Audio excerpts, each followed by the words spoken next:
Today marks the 10th anniversary of Final Fantasy XIII. It released on March 9th, 2010 for the PS3 and Xbox 360 in North America.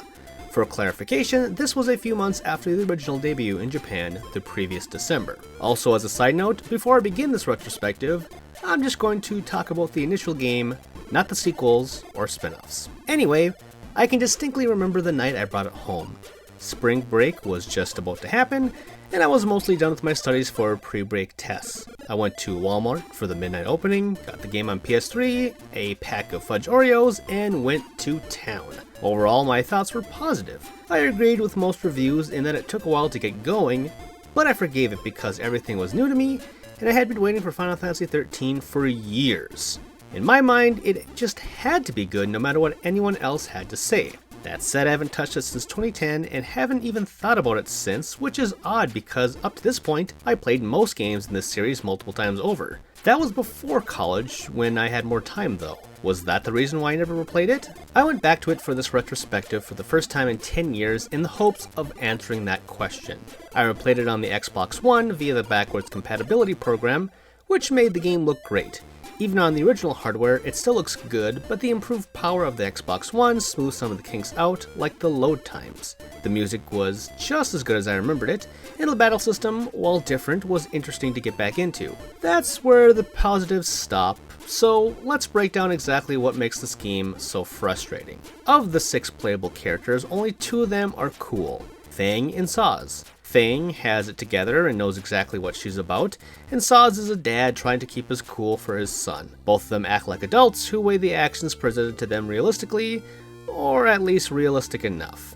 As for the others, well, Hope is whiny, Snow is a pompous blowhard, Vanille was made to be extremely cutesy, and Lightning's gruff attitude would make Squall shake his head. Except for Vanille, who is just annoying, the other 3 behave too melodramatically and it's hard to take them seriously as their emotions turn on a dime. I never felt connected to them, which brings us to the second point of contention, a disjointed narrative, and one filled with a lot of repetitive terms like fal'Cie and l'Cie. From minute 1, the game splits the game into multiple parties. This is fine for the intro, but 2 hours of this to then join everyone together except Thane, who is relatively a late addition to the game, wherein players can finally level up, yes, it takes that long for some form of experience to happen, is just too much.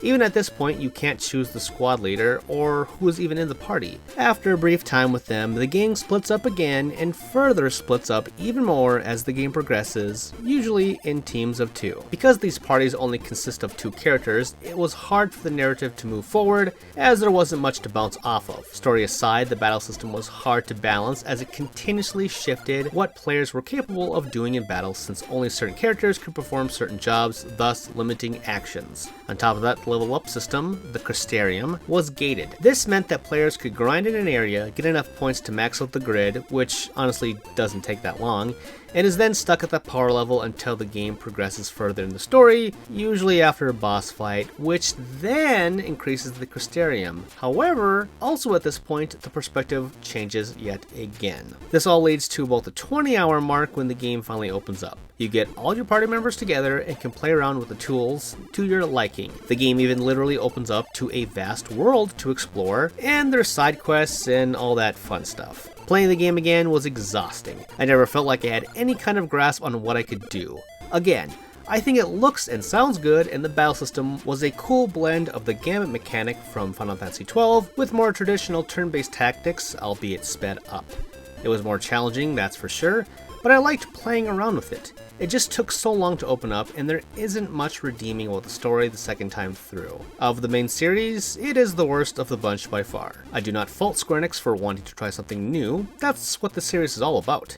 It was clear that they wanted to appeal to Western gamers with this one, with the faster paced combat and more linear perspectives. I would have been fine with the corridors and lack of exploration if the party just stuck together and didn't take so long to get into. Even though I call it the worst of the main series, I will also defend it and make it clear that I don't think this is a bad game. I would even call it good. Do I recommend other fans go back to it 10 years later? Or for new players to check it out?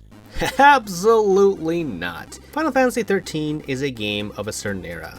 It should be remembered, but not played. Did you like that video? If you did, please like, subscribe, and spread the good word of ReActionExaminer. If you want to read more of my stuff, you can find a plethora of my articles over at TheGamer and Game Rant. All of those links and more are in the show notes below. Thanks for watching!